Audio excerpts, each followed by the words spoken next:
I was getting ready to go out on a blind date. At this point, I hate dating so much it hurts.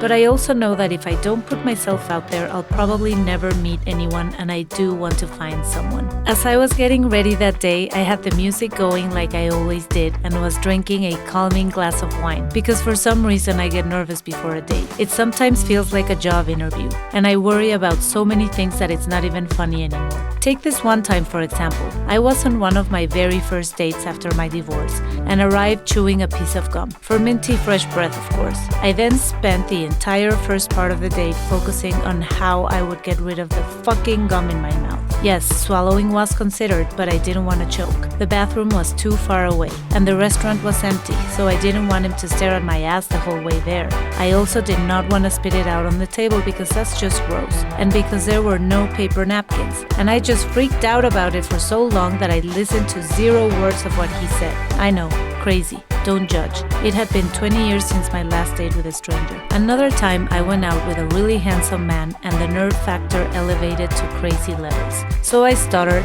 which I never did before. I snorted while laughing, another weird thing for me to do, and ended up spilling wine on his pants. On another occasion, I puked. Yes, you heard that right. I threw up in front of my date because he took me hiking. It's Colorado, people, and I did not want to look like a wuss, so I overdid it and ended up with heat exhaustion, dehydration, and a case of The Exorcist throwing up in the middle of a mountain. Damn it, I know.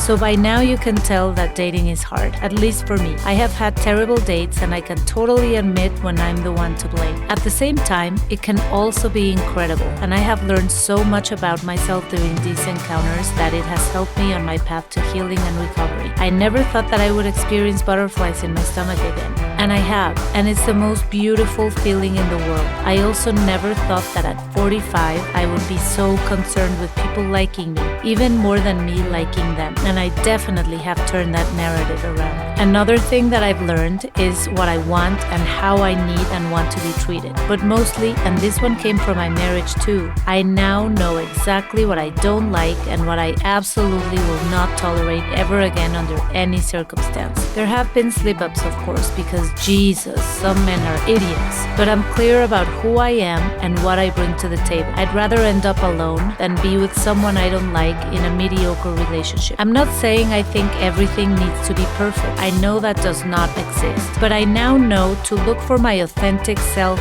peaking and for that whole level of comfort when I'm with someone. I know what caring for your partner should and should not look like. And I now clearly understand how I want to spend the rest of my life. So when I meet someone that can check all of these essential boxes, and I'm not worried about other minor and superficial things, I will know that I have found the one. In the meantime, I will keep dating and hopefully not puking, learning to swallow gum, and avoiding snorting and spilling wine at all costs. Happy Valentine's Day!